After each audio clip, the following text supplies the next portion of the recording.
ఇప్పుడు real estate రంగం ఎలా ఉందనేది మనతో ఉన్నారు రియల్ అడ్వైజర్ రఘునాథ్ రెడ్డి గారు ఉన్నారు. నమస్తే అండి. నమస్తే మేడం. జనరల్గా ఈ రియల్ ఎస్టేట్ అంటే ఒక కీలకం. అవునండి. ఒక విధంగా చెప్పాలంటే దట్టు ఈ హైదరాబాద్ లాంటి మహానగరాల్లో వేగవంతంగా అభివృద్ధి చెందుతున్న నేపథ్యంలో మొన్న ఎలక్షన్ అంటే ఉంటుందా రాజకీయాలకు సంబంధం? ఎందుకంటే నిన్ననే కదా పోలింగ్ సరళిని చూసినాము. ఇక్కడ గ్రేటర్ నుంచి అసలు పెద్దగా రాలేదు. వచ్చినా ఏ కొంత మేరకు అయినా కూడా ఆఖరికి కౌంటింగ్ సరళిలో చూసినాము, అసలు ఖాతా కూడా తెరవలేదు ఎగ్జాక్ట్లీ కాంగ్రెస్ పార్టీ. ఎందుకు? కొంత ఏమైనా ఆలోచనలో పడ్డారా? అంటే ఇంత వేగంగా ఉంది, కొంత ఎక్కడైనా మీమాంస చెందారా? ఏదన్నా డౌన్ఫాల్ అవుతుంది లేకపోతే గ్రాఫ్ పడిపోతుంది అని ఏమన్నా ఆలోచించి ఉంటారనుకుంటున్నారా? మేడం, మీరు అడిగిన క్వశ్చన్ ఏంటంటే, మీరు మెయిన్ పాయింట్ ఏంటంటే ఇందులో గవర్నమెంట్స్ మారినప్పుడు రియల్ ఎస్టేట్ మీద ఎఫెక్ట్ ఏంటి? ఇప్పుడు మీరు అంటున్నారు మెట్రోపాలిటన్ సిటీలో అందరు వేసారు ఓట్లు ప్రీవియస్ గవర్నమెంట్కి, తర్వాత రూరల్ ఏరియాలో బాగా ఈ కాంగ్రెస్ గవర్నమెంట్కి బాగా వేయడం జరిగింది. అంటే రియల్ ఎస్టేట్ అనేది ఎలా ఉంటుందంటే ఏ గవర్నమెంట్ వచ్చినప్పటికీ కూడా ఇన్ఫ్రాస్ట్రక్చర్ డెవలప్మెంట్ అనేది కావాలి. అది వచ్చినప్పుడే కంపెనీస్ కానివ్వండి చాలా మనకు రావడం జరుగుతుంది. అప్పుడే ఎంప్లాయ్మెంట్ క్రియేషన్ అనేది ఉంటుంది.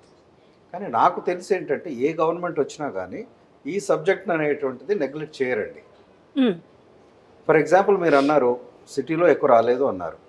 అంటే సిటీ వాళ్ళు ఎలా ఉంటారంటే they are adjust to the environment. ఇక్కడ ఉన్నటువంటి గ్రోత్కి వాళ్ళు అలవాటు పడ్డారు. వాళ్ళు విజన్ను చూసారనమాట. ఫర్ లాస్ట్ 9 years 10 years ఏం జరిగిందని చూశారు.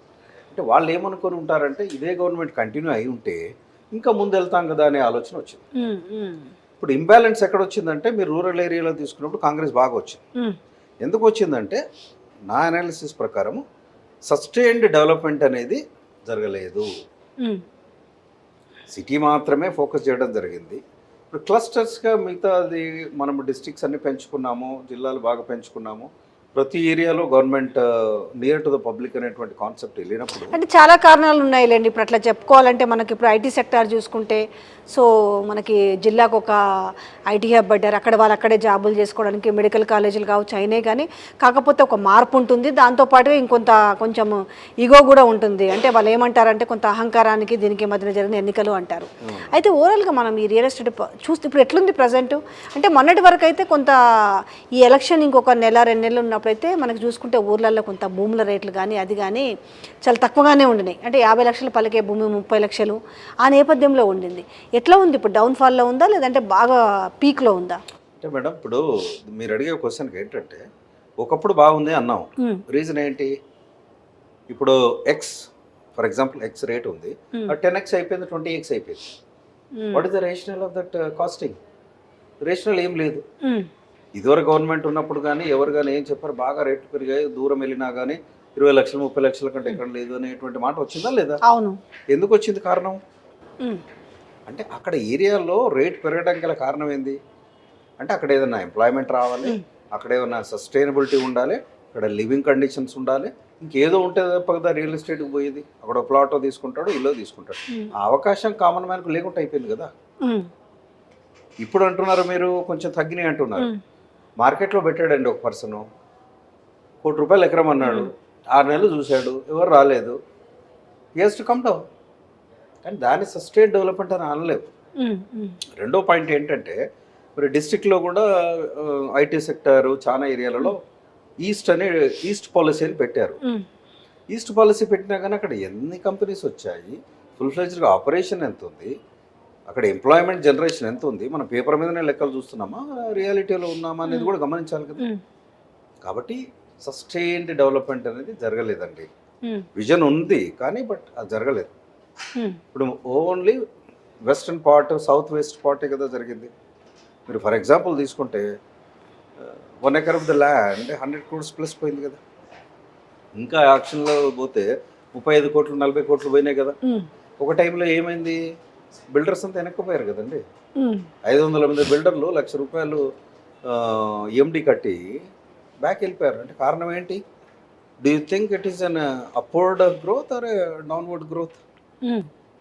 నాకు తెలిసి ఏంటంటే సస్టైనబుల్ ఈక్వల్ మేనేజ్మెంట్ కానీ ఈక్వల్ గ్రోత్ కానీ జరగలేదని నా అభిప్రాయం. ఓకే, ఇప్పుడు ఇక్కడ అంటే గతంలో కూడా మనం మాట్లాడుకున్నాము ఈ హై రైజ్ అపార్ట్మెంట్స్ కావచ్చు, అంటే మధ్యతరగతి వాళ్ళు ఫ్లాట్లు కొనాలనే అంశం నుంచి చాలా ఇంకా దూరంగానే వెళ్ళిపోతున్న నేపథ్యం కనిపిస్తుంది. బట్ ఈ హైదరాబాద్ మహానగరంలో 1,00,000కు పైగా ఇల్లు ఖాళీగా ఉన్నాయన్న నేపథ్యంలో కానీ కొత్తగా కడుతూనే ఉన్నారు. అంటే టవర్స్ పెరిగిపోతూ ఉన్నాయి, హై రైజ్ అనే క్వాలిటీని పెంచుతున్నారు, అంటే ఒక స్క్వేర్ ఫీట్ రేటు కూడా అంతగా పెరుగుతుంది. ఏంటి నిజంగానే జనాలు అంత సస్టైనబిలిటీలో ఉన్నారా? ఇంతగా సేల్ అవుతున్నాయా ఫ్లాట్స్? ఏంటి అసలు? ఇది కరెక్ట్ క్వశ్చన్ అండి మీరు అడిగింది. ఇది ప్రతి ఒక్కరి మైండ్ సెట్లో ఉంది. నాకు వచ్చే కాల్స్ కూడా యూఎస్ నుండి కానీ యూరోప్ నుండి కానీ వచ్చే కాల్ చాలా మంది అడుగుతున్నారు. ఏంటంటే ఈ హై రైజ్ మేము తీసుకోవచ్చా వద్దా? హై రైజ్లో తీసుకోవడం అనేది నేను కాదు అనే చెప్తాను, బండ గుద్ది చెప్తాను. ఇదివరకు ఇంటర్వ్యూలో కూడా చెప్పాను, బిల్డర్స్ బాగా ఆలోచించుకోవాలి. అన్లిమిటెడ్ ఎఫ్ఎస్ఐ ఏదైతే ఇచ్చాడో, అంటే అన్లిమిటెడ్ ఎఫ్ఎస్ఐ అంటే ఫ్లోర్ స్పేస్ ఇండెక్స్ అంటే మీరు ఎంతైనా కట్టుకోవచ్చు. మరి అలాంటి అవకాశం వచ్చినప్పుడు అది ఎంతవరకు కామన్ మ్యాన్కు రీచ్ అవుద్దా, లేకపోతే అఫోర్డబుల్ వాళ్ళకు రీచ్ అవుద్దా అనేటువంటి ఆలోచన ఉండి చేయాలి కదండి. ఇప్పుడు హైదరాబాద్లో మెనీ మెట్రోస్ కంటే చూస్తే కూడా హైదరాబాద్లో ల్యాండ్ బ్యాంక్ చాలా ఉంది కదా. ఇన్ఫ్రాస్ట్రక్చర్ అయితే డెవలప్ చేశారు కదా ప్రీవియస్ గవర్నమెంట్. ఇదివరకు ఉన్నటువంటి మినిస్టర్ ఆల్సో ఆయన కూడా అన్నాడు, మీరు కందుకూరు కడతాల వరకు ఎందుకు పోకూడదు, కోకాపట్నం ఎందుకు కూర్చుంటానని అన్నాడు కదా. మరి అలాంటిది లేనప్పుడు నా ఉద్దేశం ఏంటంటే హై రైజ్ అపార్ట్మెంట్స్ మన హైదరాబాద్కు ఫిట్ కావు. ఎందుకు అంటే ఇప్పుడు మీరు అన్లిమిటెడ్ ఎఫ్ఎస్ఐ తోటి పైకి కట్టినప్పుడు ఏమవుతుందంటే 80% ఓపెన్ స్పేస్, 20% కన్స్ట్రక్షన్ ఏరియా అంటున్నారు. ఉన్నప్పుడు ఆ 20% కన్స్ట్రక్షన్ ఏరియాలో మీరు 50 అంతస్తులో తీసుకుంటే మీకు వచ్చే బిల్టప్ ఏరియా ఎంత? అక్కడ ఏమి ఎంజాయ్ చేస్తారు మీరు? ఈ పాయింట్ అయితే ఉంటుందో లేదు. మీకు ఎఫ్ఎస్ఐ అన్లిమిటెడ్ ఉన్నప్పుడు మీకు undivided share of the land వచ్చినా కానీ అపార్ట్మెంట్లో మీకు అక్కడ ఉండేటువంటి ఆ ఫెసిలిటీస్ కోసం ఉంటారే తప్ప, ఐటీ బిల్ట్లు ఉన్నటువంటి వాళ్ళు నియర్ బై కావాలనుకుంటారు కాబట్టి వెళ్తారు తప్ప బిజినెస్ మ్యాన్ కానీ ఇంకా వేరే కామన్ మ్యాన్ కానీ అందులోకి వెళ్ళే అవకాశం లేదు. మీరు హై రేంజ్లో 1,500 స్క్వేర్ ఫీట్ 1,800 స్క్వేర్ ఫీట్ కావాలంటే మీరు 2 కోట్ల పైన పెట్టాలండి. మరి అదే మీరు ఒక 15 కిలోమీటర్లు పోతే మీకు ప్లాట్ వచ్చి ఇండివిజువల్ హౌస్ కట్టుకోవచ్చు కదా.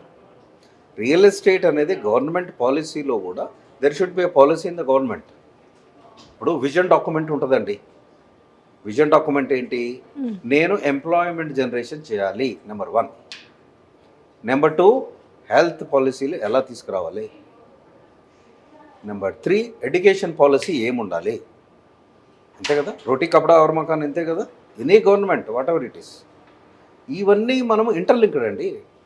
కానీ కరెక్టే మీరు అన్న పాయింట్ ఒకటి అన్నారు, దూరంగా పోతే ఇండిపెండెంట్ హౌస్ కట్టుకోవచ్చు కదా అంటున్నారు కదా. కానీ ఈ హై రైజ్ అనే ఒక కల్చర్కి అరే నేను ఇందులో ఫ్లాట్ కొనుక్కోవాలనే ఒక డ్రీమ్కి వచ్చిన నేపథ్యంలో ఈరోజు ఇదే బిల్డర్సు నాకు ఒకటి ఆశ్చర్యం అనిపించింది. ఇప్పుడు పార్కింగ్ విషయంకి వచ్చింది, 11 నుంచి 12 లక్షల పార్కింగ్లు కూడా అమ్ముకుంటున్న నేపథ్యం. అంటే ఇవాళ రోజు ప్రతి ఒక్కరికి 2 పార్కింగ్లు లేదంటే 3 పార్కింగ్లు అవసరం ఉన్న నేపథ్యంలో ఈరోజు పార్కింగ్ అంటే మినిమం దాంట్లోనే మినీ హై రైజ్లోనే 12 లక్షల రూపాయలు పార్కింగ్లకు పెడుతున్నారు. 2 మనకు అంటే ఒక ఫ్లాట్ కొనుక్కోవాలంటే అదనంగా పార్కింగ్లు, రిజిస్ట్రేషను, జిఎస్టీ ఇవే ఒక మామూలు ఫ్లాట్ కొనుక్కునే అంత బర్డెన్ ఫేస్ చేస్తున్నారు. ఏంటి అసలు ఇది అసలు అర్థం కానీ ఇది? ఇప్పుడు ఒకటండి, మీరు రియల్ ఎస్టేట్ పాయింట్ అర్థం చేసుకోవాలంటే వెరీ సింపుల్ ఈక్వేషన్. ఏంటంటే మీరు ఒక 10 ఎకరాల్లో హై రైజ్ కడుతున్నప్పుడు ఏం చేస్తారు? మొత్తం కట్టరు కదా. 80% open space, 20% built-up area, 70% open, 30% built-up area అంటారు. అప్పుడు ఏం చేస్తాడు అతను? మీరు హై రైజ్ కట్టి మిగతాది ఏదైతే ఉందో అది కూడా లోడ్ చేస్తున్నాడు కదా. అది ఎవరికి ఇస్తున్నాడు? మీ మీద లోడ్ చేస్తున్నాడు కదా. ఇప్పుడు కార్పెట్ ఏరియా అమ్మాలండి. కార్పెట్ ఏరియా అంటే livable area between the walls. ఇది వాల్ తోటి కన్సిడర్ చేసుకుంటే అది బిల్టప్ ఏరియా అంటారు. కామన్ ఏరియాస్ కొడితే సూపర్ బిల్టప్ ఏరియా అంటారు. మీకు ఇవన్నీ కన్సిడర్ చేసుకున్నప్పుడు మీకు పార్కింగ్ 12 లక్షలు, తర్వాత ఎమ్యూనిటీస్కు ఛార్జెస్ అని, తర్వాత కార్పస్ ఫండ్ అని, తర్వాత మెయింటెనెన్స్ ఛార్జెస్ అని, బిల్డర్స్ ఏం చేస్తున్నారంటే they are doing whatever they want.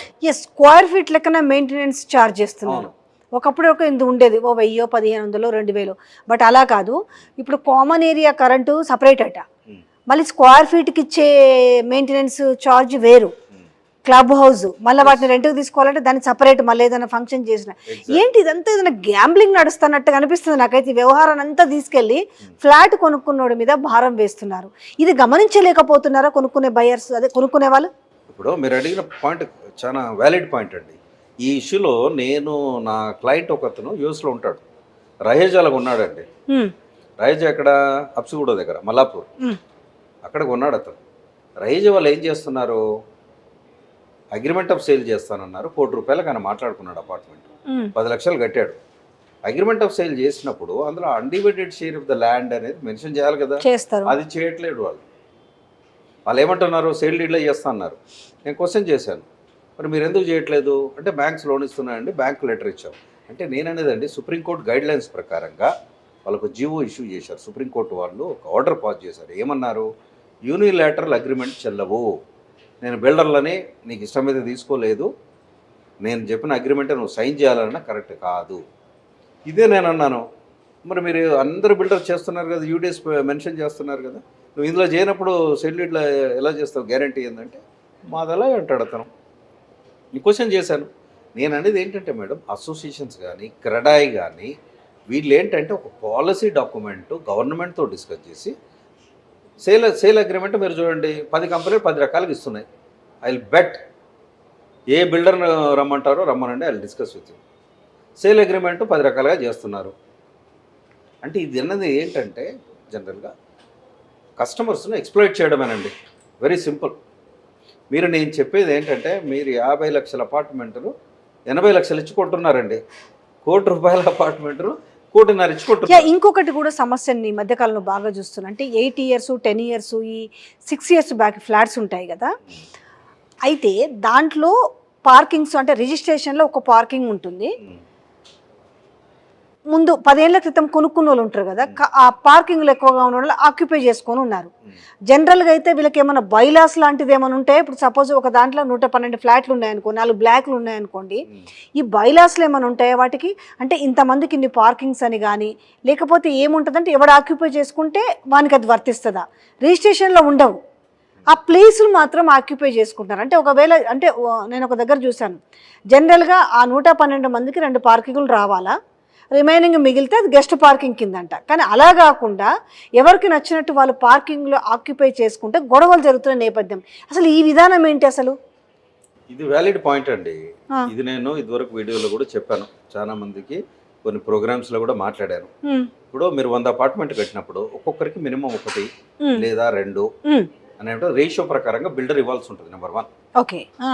ఆయన అలాట్మెంట్ ఎలా చేస్తాడు, డ్రా సిస్టమ్గా చేస్తాడు. ఫస్ట్ ఎవరు కొన్నారు, సెకండ్ ఎవరు కొన్నారు, థర్డ్ ఎవరు కొన్నారు, అలాట్మెంట్ చేస్తాడు, డ్రా తీస్తాడు.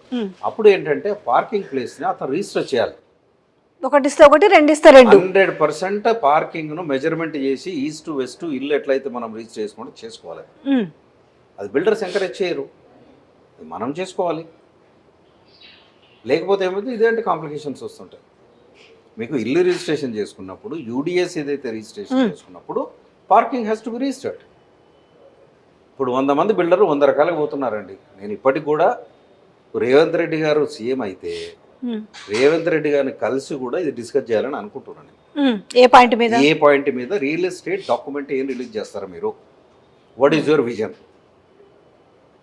ఇప్పుడు ఇదివరకు ఏంటండి, LIG, MIG, HIG అని ఇదివరకు గవర్నమెంట్స్లో ఉండే. ఈవెన్ వరంగల్ హౌసింగ్ బోర్డు ఉంది, ఇంకొకటి హౌసింగ్ బోర్డు ఉంది, మొలలేల హౌసింగ్ బోర్డు ఉంది, ఇంకొకటి ఉంది, చిత్రపూర్లో కూడా ఉన్నది.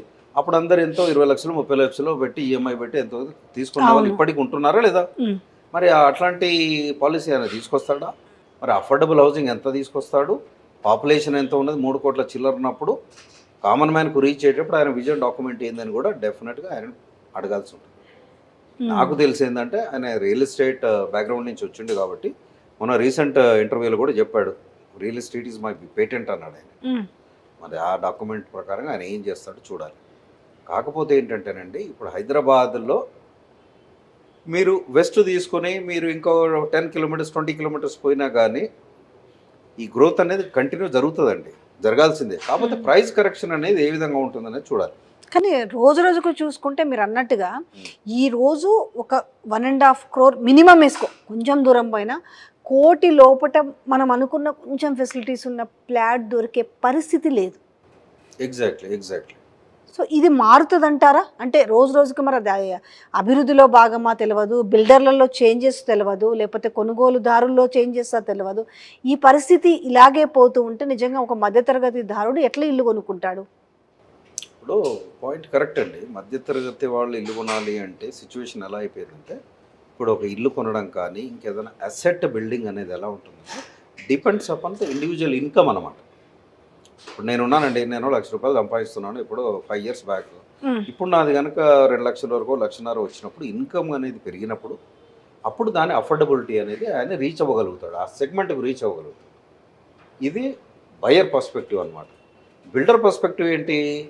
కాస్ట్ ఆఫ్ కన్స్ట్రక్షన్ పెరిగింది, ఓకే, ఆ సిమెంట్ ధరలు పెరిగాయి, అవి పెరిగాయి, fine, 10-20% year and there fine. But land prices మీదనే కన్స్ట్రక్షన్ ఆధారపడి ఉంటుంది. ల్యాండ్ రేట్లు అనేది విపరీతంగా పెంచినప్పుడు ఇదివరకు 30 కోట్లు, 50 కోట్లు, 100 కోట్లు అనేది it is hype created market. ఇప్పుడు దాన్ని అది బిజినెస్ అంటారు కదా అది. మరి ఆ విధంగా రేట్లు పెంచినప్పుడు న్యాచురల్గా బిల్డర్ రేట్లు పెంచుతూ పోతాడు. అందుకోసమే అది రికవరీ చేసుకోవాలి, అతను అందులోంచి ప్రాఫిట్స్ తీసుకోవాలనే ఉద్దేశంగా గవర్నమెంట్ ఏం చేసింది, అన్లిమిటెడ్ ఎఫ్ఎస్ఐ ఇచ్చేసింది. నేను 50 కోట్లు చెప్తానా కొనుక్కో, అన్లిమిటెడ్ ఇచ్చేస్తున్నా, 40 ఫ్లోర్లు 50 ఫ్లోర్లు వెళ్ళు, హై రేజ్లో నువ్వు హై రేజ్ ఛార్జెస్ పెట్టుకో, మొత్తం ఓవరాల్గా దాన్ని స్ప్లిట్ చేసి ఆయన ప్రాఫిట్ తీసుకుంటాడు. కాబట్టి ఏంటంటే కామన్ మ్యాన్కి రీచ్ అవుతుందా అంటే రీచ్ అయ్యే పరిస్థితి లేదండి. రీచ్ అవ్వాలంటే ఏం చేయాలి? క్లస్టర్స్ పెంచాలి. మొన్న రేవంత్ రెడ్డి గారు కూడా ఒక ఇంటర్వ్యూలో విన్నా నేను, ఔటర్ రింగ్ రోడ్ చుట్టూ ఒక 10 kilometers రేడియస్లో హౌసింగ్ సెక్టార్స్ను మేము ఇదివరకు అయితే గవర్నమెంట్ చేసిందో ఆ విధంగా వాళ్ళ గవర్నమెంట్ చేసిందో ఆ విధంగా చేస్తానని అతను అన్నాడు. మరి ఆ విధంగా చేస్తే బాగానే ఉంటుంది. కానీ ఇంత అంటే రియల్ ఎస్టేట్ బాగా భూమిలో ఉంది, ఎట్లయినా హైదరాబాద్లో జాగాలంటే ఏంటో చెప్పొచ్చు. ఈ నేపథ్యంలో ఆ అనుకున్నది పాసిబుల్ చేస్తారని నమ్మకం ఉందా? అంటే మీరు అన్నట్టుగా ఔటర్ రింగ్ రోడ్స్ నియర్ బైలో క్లస్టర్స్ పెంచడము, అందరికి అందుబాటులో ఉండడం చేయడం ఒక మాటేనా, ప్రాక్టికాలిటీకి ఎంత దగ్గరగా ఉంటుంది? అంటే ఇప్పుడు ఇమీడియట్ ఇప్పుడు చెప్పడం కష్టం అండి. ఎందుకంటే ఇప్పుడు ఉన్నదాన్ని ఇమీడియట్ షిఫ్ట్ చేసి అఫోర్డబుల్ సెగ్మెంట్కి పోవాలనుకుంటే ఇట్ టేక్స్ టైం.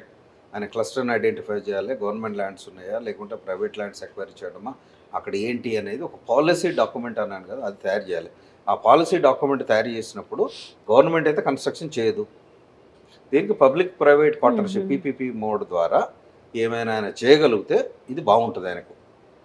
ఎందుకంటే పూర్తిగా బిల్డర్స్ కమ్యూనిటీకి ఇచ్చారంటే బిల్డర్స్ ఉన్నది బిజినెస్కే కదా, అంతేగాని వాళ్ళకు ఇది ఏంది 1000 కోట్ల ప్రాజెక్టు, దాని మీద 200 కోట్ల ప్రాఫిట్ తీసుకోవాలని అనుకుంటారు. కాబట్టి ఈ కమర్షియలైజేషన్ నుండి కామన్ మ్యాన్కు రీచ్ అవ్వాలనుకున్నప్పుడు ఒక డాక్యుమెంట్ అనేది రిలీజ్ చేయాల్సి ఉంటుంది, అది పబ్లిక్ డొమైన్లో పెట్టాల్సి ఉంటుంది. మీలాంటి వాళ్ళు మాలాంటి వాళ్ళు ఇంకా పెద్దవాళ్ళతో డిస్కస్ చేయాల్సి ఉంటుంది, దాన్ని బట్టి క్లస్టర్స్ని ఐడెంటిఫై చేయాల్సి ఉంటుంది. అప్పుడు మాత్రం అఫోర్డబిలిటీకి రీచ్ అయ్యే ఛాన్సెస్ ఉన్నాయి. అయితే ఇప్పుడు హై రైజ్లలో మేము హై రైజ్లలో ఉంటున్నాము, హై రైజ్ అంటే ఇట్లనే ఉంటుంది అనేసి అందరూ సర్దుకొని కొనుక్కొని పోతున్నారు. అంటే మెయింటెనెన్స్లో భారమే ఎక్కువగా ఉంది. మెయిన్ అదే ఆ క్లబ్ హౌజులు చూపించి, అక్కడ ఉన్న చిల్డ్రన్ పార్కు, ప్లే ఏరియా అని, స్విమ్మింగ్ పూల్స్ అని ఇవన్నీ చూపించి వాడినా వాడకున్నా వాటి ఛార్జెస్ అన్నీ ముందే వసూలు చేసుకునే పరిస్థితి కనపడుతున్న నేపథ్యంలో ఎందుకు కొనుక్కుంటప్పుడు ఆలోచన లేదా, మేము హై రైజ్లో ఉంటున్నామన్న ఒక ఆలోచన దీన్ని కనుమరుగు చేస్తుంది అనుకోవచ్చా? మీరు అన్న పాయింట్ వ్యాలిడ్ పాయింట్. అంటే ఇంకో పాయింట్ నేను మీకు దీనికి కరస్పాండింగ్గా చెప్తాను. క్లబ్ హౌస్ ఎవరిది ఉంటుంది అనుకుంటున్నారు ఇప్పుడు? ఒక పెద్ద అవును, ఆ క్లబ్ హౌస్ ఎవరిది అసలు మీ ఆలోచన ప్రకారం? అందరిది అనుకుంటున్నాం మేము. No, it belongs to a builder. మీకు అందులో వాటా బిల్డర్ ఇవ్వట్లేడు, క్లబ్ హౌస్ ఇవ్వట్లేదు. ఓన్లీ మేమేమనుకుంటున్నాం అంటే అందరికీ చెందిందేమో. అంటే ఇప్పుడు ఏదైతే ఒక అపార్ట్మెంట్ కడతారో, ఒక హై రైజ్ అనుకుందాం, ఒక 100, 120, 150 అనుకుందాము. సో వాళ్ళందరికీ దాని మీద రైట్స్ ఉండవా? రైట్స్ అనేది సబ్జెక్ట్ టు హిజ్ అప్రూవల్.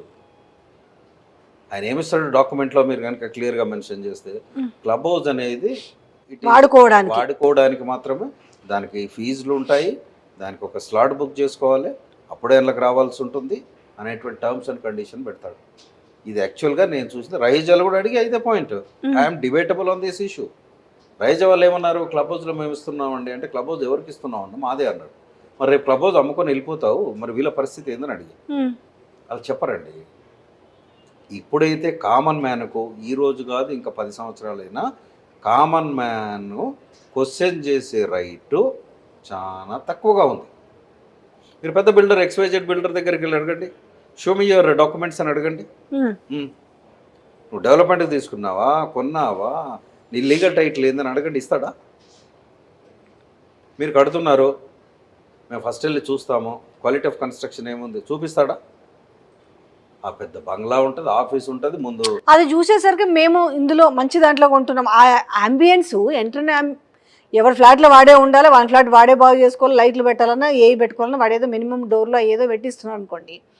కానీ ఆ ఎంట్రన్స్ ఆ భ్రమలో ఉంచుతున్నారు కదా. అవును, అరే ఎంత లగ్జరీగా ఉంది క్లబ్ హౌస్. ఈరోజు క్లబ్ హౌస్ అనేది ఒక ఫ్యాషన్ అయిపోయింది. అవును, ఎగ్జాక్ట్. క్లబ్ హౌస్ లేని అపార్ట్మెంట్లో ఉంటున్నారంటే అది ఇప్పుడు ఒక లో క్లాస్ కింద వస్తుంది.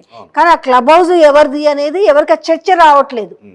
క్లబ్ హౌస్ మీది కాదు, కానీ ఆ క్లబ్ హౌస్ మెయింటెనెన్స్ పడుతుంది, అవును, ఈ చుట్టూ ఉన్న గార్డెనింగ్ మెయింటెనెన్స్ పడుతుంది, అవును, మొత్తము వాళ్ళ మీద తీసుకుంటున్నారు. అందుకే మేడం నేనేమంటున్నాను, మీరు ₹1,00,00,000 ఇల్లు కనుక కరెక్ట్గా మనం అసెస్ చేస్తే ₹1,00,00,000 ఉంటే వీళ్ళు 40% రైజ్ చేసి 1,40,00,000, 1,50,000 మళ్ళీ దానికి అడిషనల్గా మీరు అన్నట్టు మెయింటెనెన్స్ ఛార్జెస్, XYZ ఛార్జెస్ ఇవన్నీ పెడుతున్నారు. క్లబ్ హౌస్ మాత్రం ఓన్లీ పర్మిషన్ మాత్రమే ఉంటుంది. అంటే ఇంకొకటి కూడా ఉంది. ఇప్పుడు ఒక 2000 ఇప్పుడు మన ఒక 10 years బ్యాక్ అపార్ట్మెంట్స్ అండ్ ఇప్పుడు హై రేంజ్లో చూసుకుంటే మనకి ఒక 2000 square feet హౌస్ చూసుకుంటే ఈ 10 years బ్యాక్ దాంట్లోనేమో ఎక్కువ వస్తుంది ఇల్లు, ఏమంటారు దాన్ని, బిల్టప్ ఏరియా. వీటిలలో లేదు.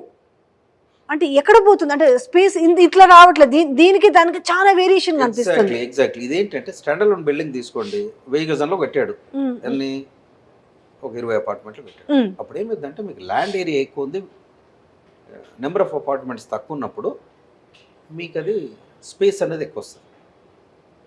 మీకు ఇక్కడ తక్కువ ల్యాండ్లో హై రైజ్ కట్టేసి ఉన్నప్పుడు ఏం చేస్తాడో ఆ particular area number of apartments పెరిగాయి కాబట్టి మీకు వచ్చే షేర్ తక్కువ ఉంటుంది. ఇంకొక గమ్మత్తైన విషయం ఏంటంటే నేను చాలా కొన్ని మైన్యూట్ చాలా గమనించాను. బిల్డింగ్ ఎలివేషన్ కోసము అవసరం ఉన్నా లేకపోయినా బాల్కనీలు ఎత్తుతున్నారు బిల్డింగ్ ఎలివేషన్ కోసం. ఆ బిల్డింగ్ ఎలివేషన్ కోసం చేసిన బాల్కనీలలో స్పేస్ పోతుంది, ఇల్లు చిన్నగా వస్తుంది. బట్ ఇన్ని జరుగుతున్నా కూడా హై రైజ్ కోసం పరుగులు ఎడుతారు. కానీ అరే 2000 square feet ఇల్లు కొన్నాం కానీ బెడ్రూమ్లు చిన్నవి. మీకు 30% తీసేయండి, 600 పోతే 1200, 1300 ఉంటుంది. 30%? 30%. అక్కడ మీకు 40% కూడా పోతుంది. పేరుకు మాత్రం మేము ఇంతది కొన్నాము. మరి మొత్తం కలుపుతాడు కదా, మీ బాల్కనీస్ కలుపుతాడు, కామన్ కలుపుతాడు, మొత్తం అన్ని కలిపేస్తాడు కదా. That is called the super built of area selling. ఇప్పుడు అమ్మడం అంటే సూపర్ బిల్ట్ ఆఫ్ ఏరియా అన్ని కలిపిన దాన్ని అమ్ముతారు. బట్ వెరాజ్ ఇన్ బాంబే కానీ అటు side only they are selling carpet ఏరియానే, లివబుల్ ఏరియానే అమ్ముతున్నారు. వాళ్ళు ఏం చేస్తారు, కాస్ట్ పెంచేస్తారు. ఇప్పుడు మీకు కార్పెట్ ఏరియాని అమ్మాలనే రూల్ కనుక పాస్ చేస్తే ఇవన్నీ కలిపి ఈ రేట్ నువ్వు దీనికి యాడ్ చేసి రేట్ పెంచేసి. కామన్ ఏరియాలలో బాగా డబ్బులు రావండి, అందరికీ వేస్తారు కదా. అవును, అది అందరికీ వేస్తున్నారు కాబట్టి అందరికీ డివైడ్ చేస్తాడు. మీకు 100 మంది ఉన్నారు, కామన్ ఏరియా ఎంత ఉంది దాన్ని డివైడ్ చేస్తాడు. మీరు 1000 square feet తీసుకున్నారు, దానికి తగ్గట్టు వేస్తాడు. 2000 అంటే కొంచెం ఎక్కువ వేస్తాడు. నేను అనేది ఏంటంటే పబ్లిక్ మైండ్లో కూడా మైండ్ సెట్ చేంజ్ కావాలండి. చాలా మంది టెంప్టేషన్కి పోతున్నారు. మెయిన్ ఎక్కడే జరుగుతుంది మళ్ళీ ఏంటి, ఇంత డబ్బులు అదనంగా పెడుతున్నాం అనుకుంటానే పోనీలే హై రైజ్ కదా.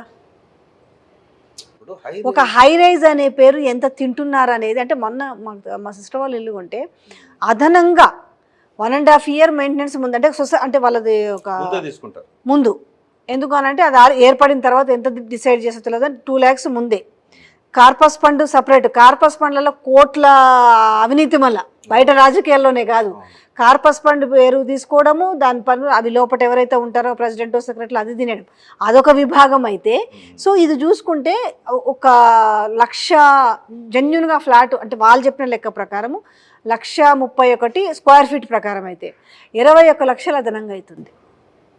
అదే మీకు ఇవన్నీ వస్తాయండి, తడిసి మోపడ అవుతుంది. జనాలు కూడా ఏంటంటే ఐటీ సెక్టర్ వాళ్ళు కాస్త బిజినెస్ సెక్టర్ వాళ్ళు దాన్ని ప్రిఫర్ చేస్తున్నారు, బయట వాళ్ళు కూడా ప్రిఫర్ చేస్తున్నారు. హైదరాబాద్ ఎయిర్పోర్ట్ దగ్గర ఉంటుంది, వెస్ట్ బాగా చూస్తుంది ఆలోచనతో పోతున్నారు తప్ప. బట్ కామన్ మ్యాన్ ఆ రేంజ్లో పోవడం కూడా కరెక్ట్ కాదు. నాకు తెలిసి హై రేంజ్ అనేది సూటబుల్ కాదండి హైదరాబాద్లో. మీరు అవుటర్ రింగ్ రోడ్ నుంచి పోతుంటే ఇటు అటు ఉన్నాయి, ఆక్యుపెన్సీ లెవెల్ ఏముందండి, ఎంతమంది ఉంటున్నారో తెలియదు. మరి రేట్స్ అయితే అందుబాటులో లేవు. రేట్స్ అనేది అంతేనండి, ఇట్స్ సిండికేట్ అనమాట. It's syndicate. మీరు ఇంతకంటే తక్కువ అమ్మద్దు, వీళ్ళు కూర్చుంటారు. Let us have a debate అండి. నేను మీకు కూడా చెప్తున్నా, let us have a debate with CREDAI people and government. ఇప్పుడు రెరా ఉంది. ఇప్పుడు ఫర్ యువర్ ఇన్ఫర్మేషన్, ఇప్పుడు రెరా ఉంది కదా, రియల్ ఎస్టేట్ రెగ్యులేటరీ అథారిటీ 2016లో వచ్చింది.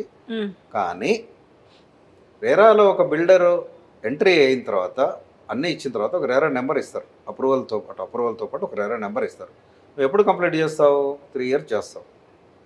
ఈ కంప్లీషన్ అనేది మనము ఆల్ ఇండియాలో 6వ ప్లేస్లో ఉంది. ఫస్ట్ చెన్నై ఉంది, నెక్స్ట్ పూణే ఉంది, థర్డ్ బాంబే ఉంది, ఫోర్త్ ఢిల్లీ ఉంది, ఇంకో బెంగళూరు నెక్స్ట్, తర్వాత లాస్ట్ మనది వస్తుంది 6th.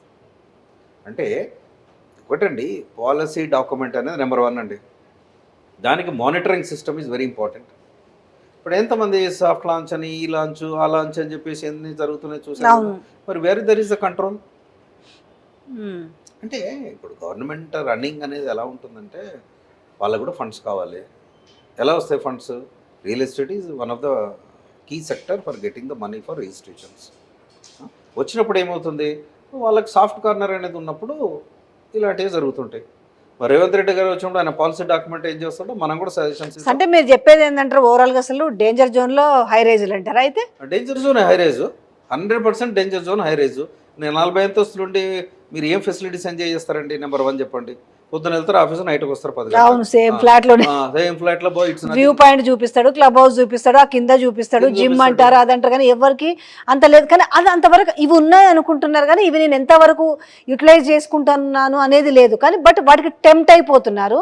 రెండోది ఒకటి, ఆ టెంప్టింగ్ లో భాగంగా వ్యూ పాయింట్ ఒకటి చూసుకుంటూ ఉంటారు. అంటే ఆ హై పెరుగుతూ ఉంటాయి. ఒకప్పుడు పైన ఉన్న ఫ్లాట్లకు రేట్ తక్కువ, కింద ఉన్న ఫ్లాట్లకు ఆ పర్సన్. ఇప్పుడు అట్లా కాదు, హై పోతూ ఉంటే ఫ్లోర్లు పెరుగుతూ ఉంటే రేట్ ఎక్కువ కదా, ఒక వ్యూ పాయింట్ని ఎంజాయ్ చేయొచ్చు అనేసి ఇవన్నీ భాగంగా ఒక కొనుక్కునే వాళ్ళు దాంట్లో పడుతున్నారు. సింపుల్ అండి, మోసగించేవాడు.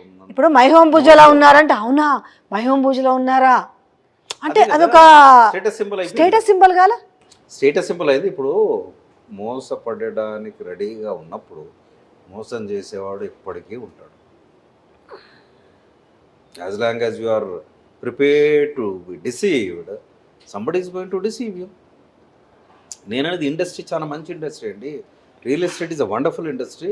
అగ్రికల్చర్ ఇండస్ట్రీ తర్వాత real estate industry, IT industry, ఇవన్నీ ఎంప్లాయ్మెంట్ జనరేషన్కి ఉన్నాయి. చాలా ప్రతి ఒక్కరు కొనుక్కోవాల్సింది కదండి. ఇల్లు కొనుక్కోవాలి, ప్లాట్ కొనుక్కోవాలి, ల్యాండ్ కొనుక్కోవాలి. అది ఒక డ్రీమ్ కదా కొనుక్కోవాలనేది. ఇప్పుడు ఊర్లో జాగా అయినా సరే అమ్ముకొని హైదరాబాద్ ఇల్లు కొనుక్కునే వాళ్ళు ఆ సంఖ్య ఎంత మేరకు ఉందంటే, నిజంగా చెప్పాలంటే ఆ నేపథ్యంలో ఇటు ఐటీ ఎంప్లాయీస్ వల్ల ఒకటి, ఎందుకంటే ఐటీ జీతాల వల్ల లోన్లు బాగా వస్తాయి కాబట్టి దానివల్ల ఒకటి హై రేజ్లు కొనడం.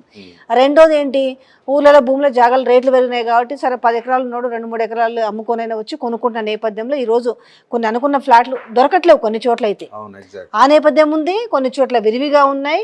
అనుకున్న ఫ్లాట్ నాకున్న ఫెసిలిటీస్ ప్రకారం దొరకాలంటే కూడా సెర్చింగే ఉంది. మరి ఆ నేపథ్యంలో కరెక్ట్ మీరు అన్నది. ఇప్పుడు బిల్డర్ XYZ బిల్డర్ ఉన్నాడండి, ఆయన కడుతున్నాడు. ఇప్పుడు కోకాపేట్ కానీ, గండిపేట్ కానీ, మన ఈ కొల్లూరు కానీ ఏరియాస్లో కడుతున్నాడు.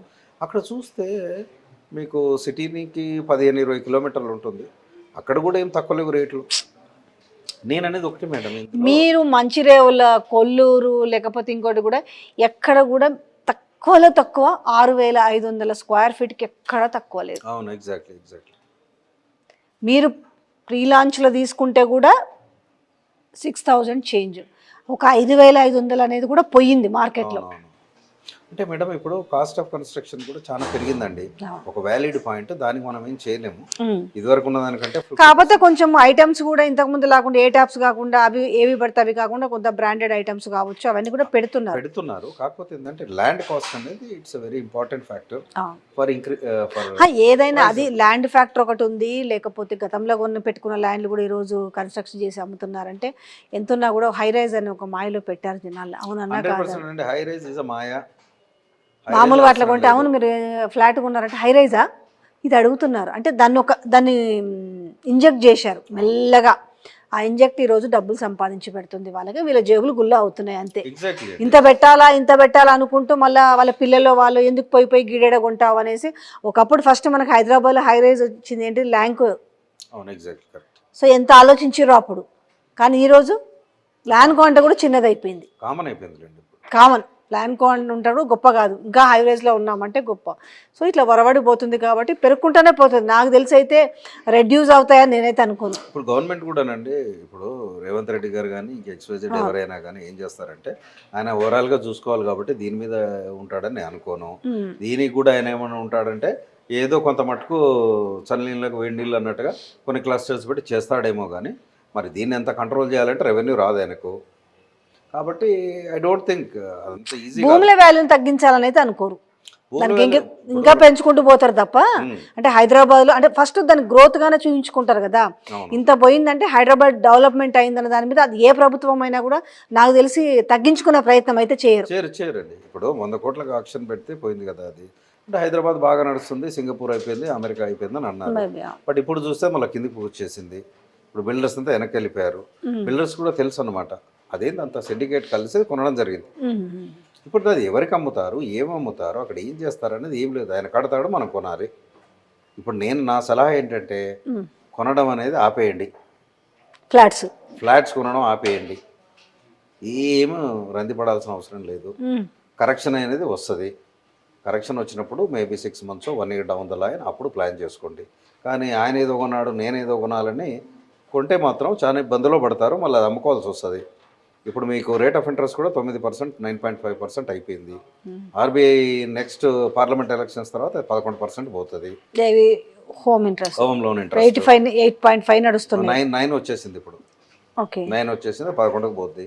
అంటే మీరు కట్టే 30 yearsకు మీ మొత్తం బ్లడ్ బాయిల్ చేసుకొని ఆ హై రేంజ్లో ఉండడానికి డ్రీమ్లో ఉండండి. This is not a fair idea.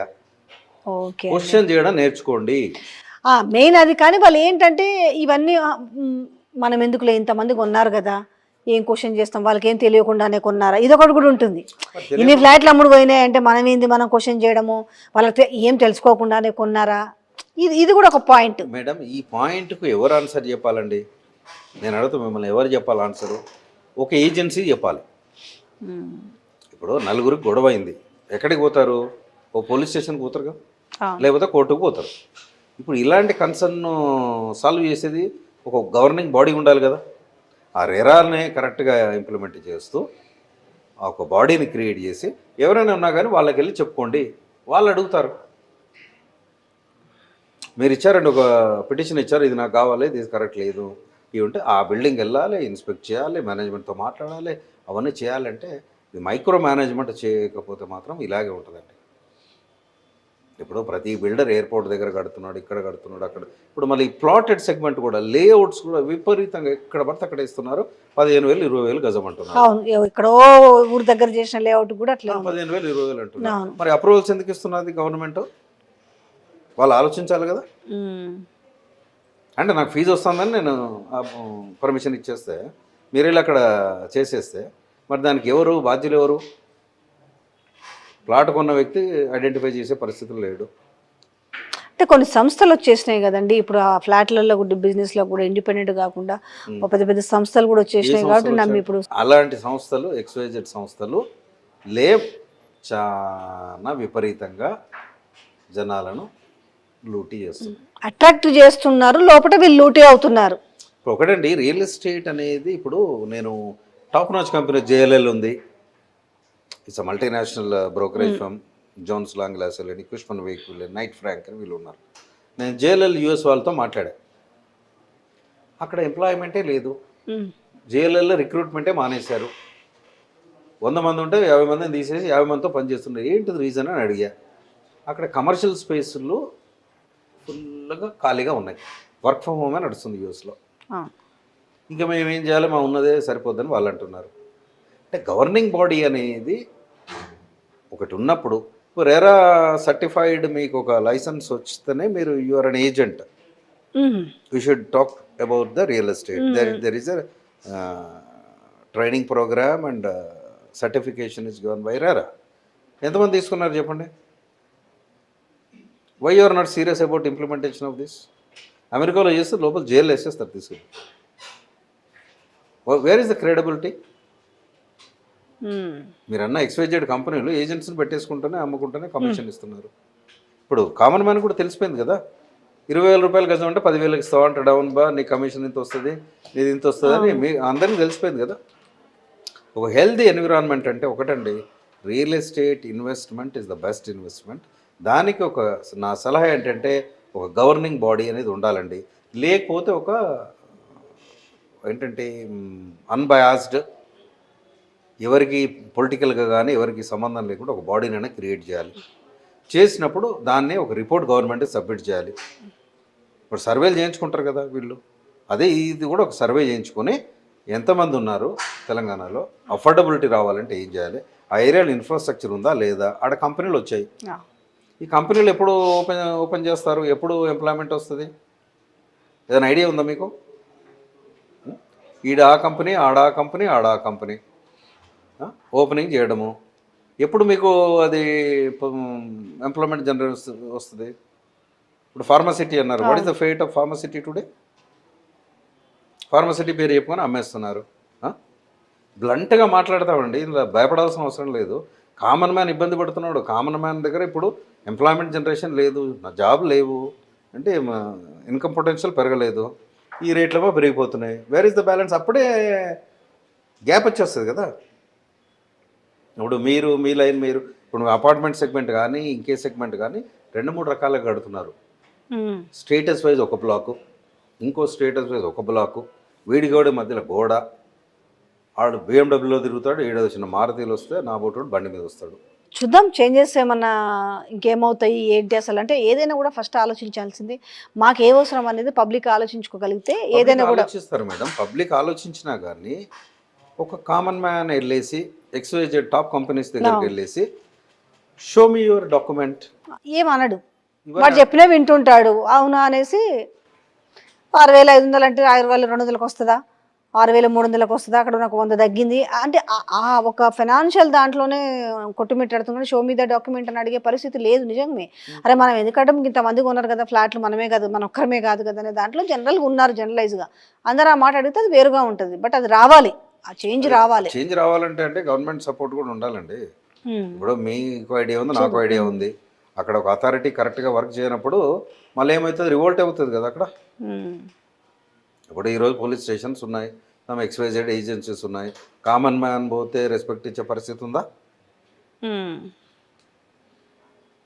అదేలేండి. మరి అలాంటప్పుడు రియల్ ఎస్టేట్ను బయటికి తీసుకురావాలంటే నెంబర్ 1 ఒక గవర్నింగ్ బాడీ, నెంబర్ 2 ఒక ఫెసిలిటేటింగ్ బాడీ, గవర్నమెంట్ డాక్యుమెంట్ ఒకటి రావాలి, అప్పుడు సప్లై డిమాండ్ అనాలిసిస్ కూడా చేయాలి. చేసినప్పుడే కదా. అవును.